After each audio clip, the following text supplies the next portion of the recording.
Hello everyone, I am Deepika Karade. I am graduate student working with Professor Rasika Dias.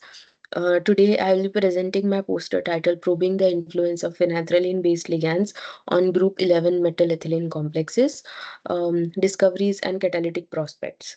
So in our research group, we are mainly focused on studying polypyrazolyl borate system, which is highly tunable ligand system. It can be tuned sterically or electronically by changing the substitution on the pyrazole ring.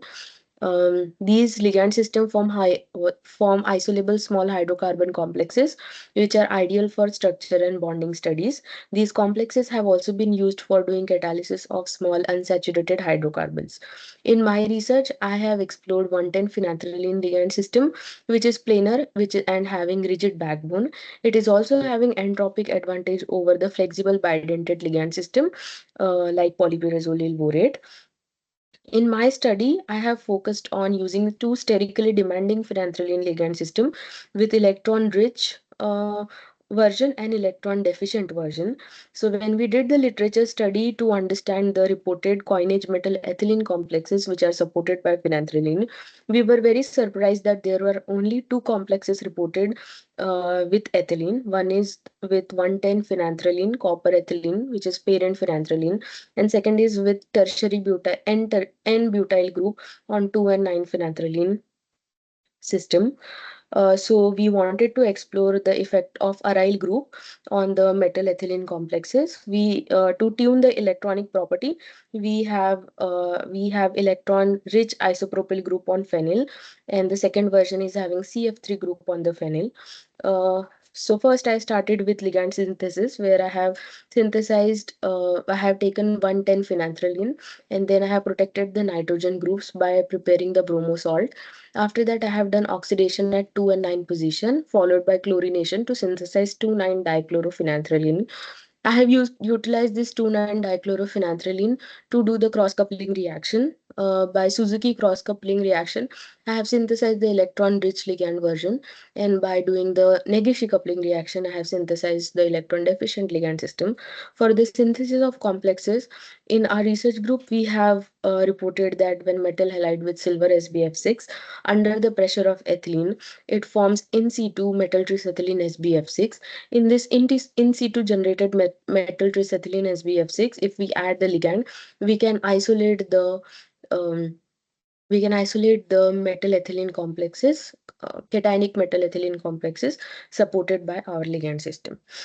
We were able to confirm the formation of complexes by multiple analytical techniques, which include molecular structure studies.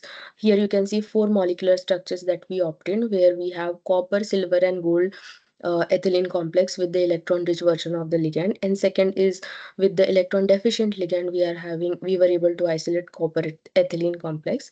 We also confirmed the formation of the complex by spectroscopic analysis. From proton NMR and carbon NMR, the upfill shift can be observed compared to the free ethylene, which suggests bonding between the metal and ethylene.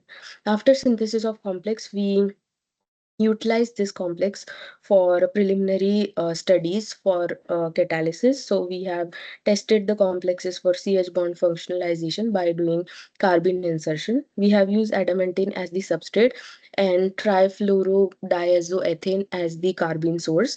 And all the four complexes have been tested as catalyst. The product of these reactions are tertiary insertion product and secondary insertion product. Among all the four complexes, only copper complexes were found to be active, and among the two complexes, the electron deficient phenanthralene copper ethylene complex was found to give total yield of 84%.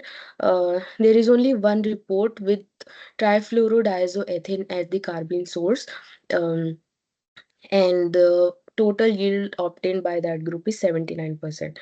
So um, in this study, we have reported a rare isoleptic series of copper ethylene of metal ethylene complexes with copper, silver, and gold. it helps us to understand the structure and bonding within the group. And then we are also reporting the first well authenticated silver ethylene adduct.